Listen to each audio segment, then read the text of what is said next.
Okay, so now we're going to take a look at the stock exhaust system versus the YOSHIMURA exhaust system.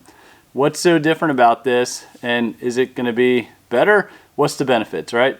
So I could tell you right off the bat, this crazy big twisting and curving that's going on and bending with this stock exhaust manifold, or what you'd say a header, is got to be really restrictive.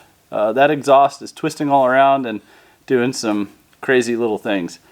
So let's compare that to the YOSHIMURA header pipe, and you see it's a lot more subtle with the bends. There's still a really big 90-degree bend that happens there, but it's basically looking like two 90-degree bends and like a 45-degree concentric sort of thing going on there. I don't know. Boy, this thing must have been a real pain to have to make for YOSHIMURA, to be honest with you.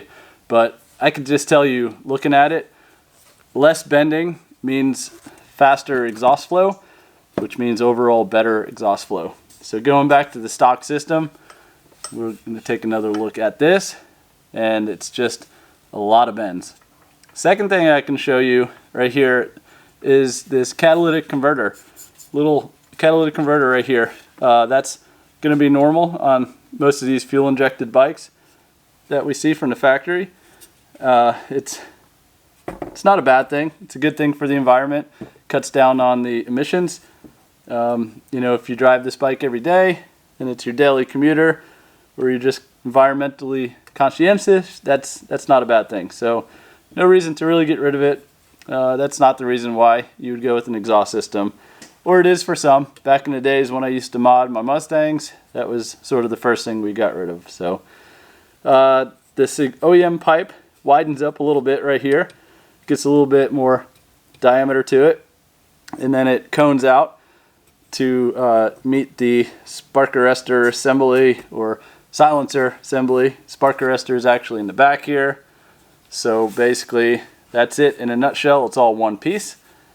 And the heat shields bolt to it. Okay, so what is going to be different about the YOSHIMURA system other than the bends? Well, I can tell you for a fact that this pipe diameter on the YOSHIMURA is much, much bigger. So especially up here at the header portion. So let's go ahead and measure that. I got my caliper right here, and there's no rocket science to this. Let's see what we got. I'll show you guys here. Okay, so we're looking at about 19.3 millimeters of a diameter, outside diameter, on the stock pipe. So we go to the Yoshi, and I can tell you it's not going to fit already. So let's see how much bigger it actually is.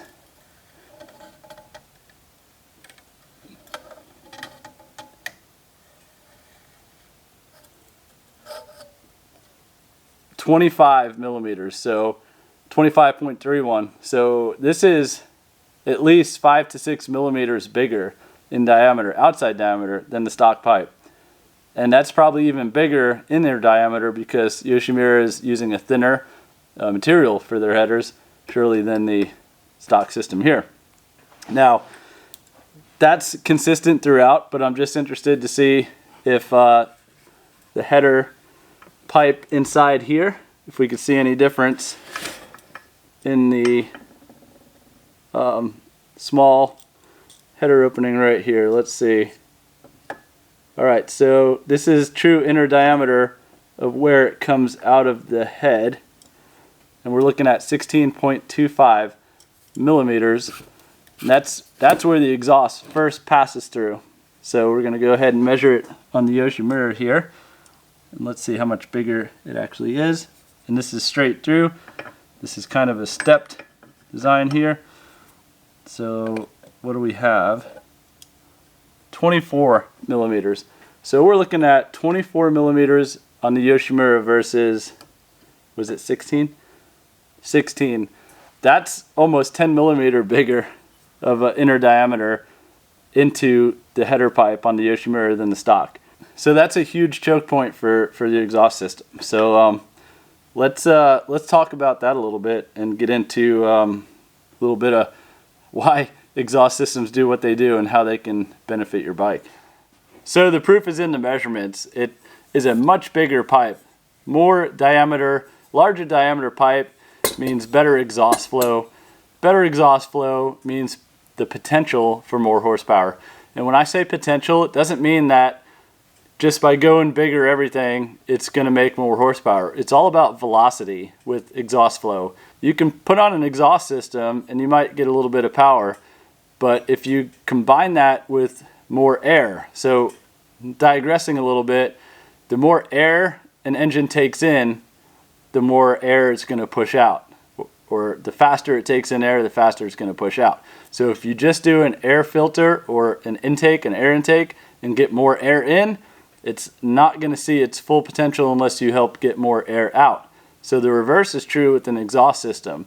You might be able to open up the exhaust system and get more air out of the engine, but unless it has the capability to pull more air in, you're not going to see the full potential of the exhaust system.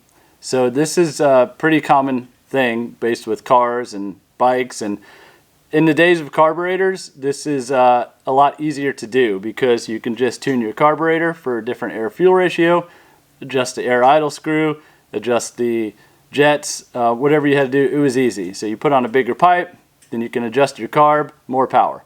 Everybody's happy. The whole system's happy. With fuel-injected bikes, it's a little bit different.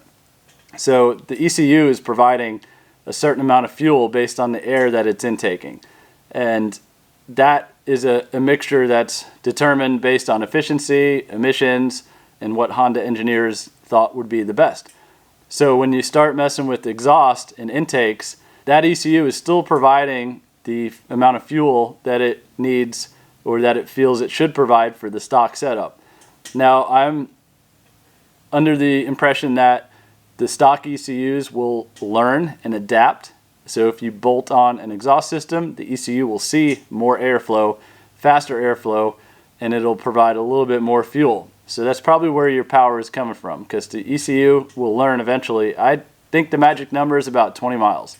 So give it about 20 miles, and that ECU should have learned its new exhaust and its new airflow potential.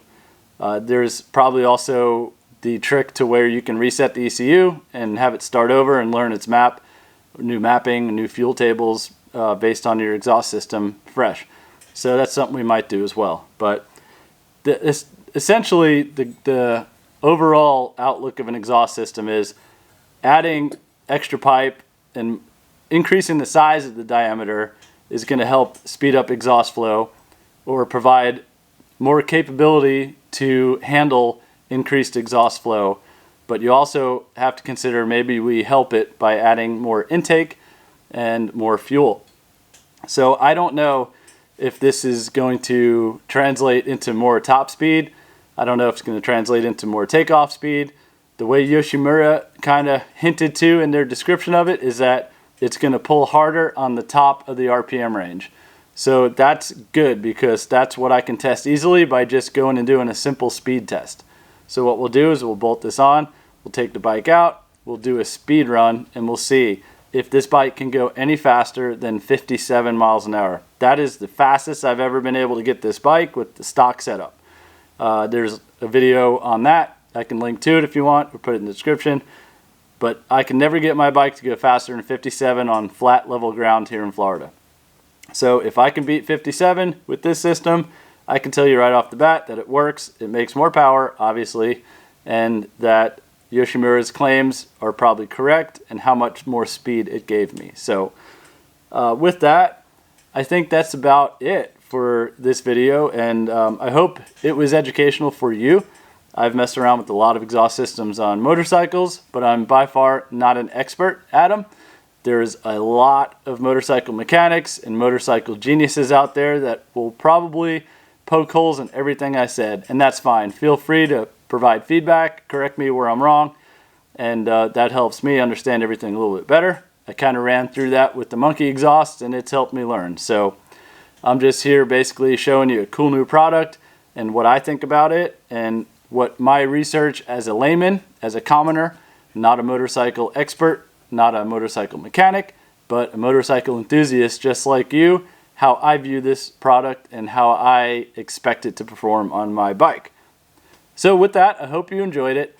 I'm anxious to get this on the bike right now. I'm going to switch to that right now. We're going to do the next video of the installation, and when that comes out, I'm going to link it at the end of this video right after I'm done yapping here, and you can link to it and watch how it goes on the bike.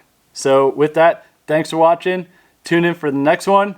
Thanks for all your support, feedback, subscriptions, comments, likes, everything. Appreciate it. See you next time.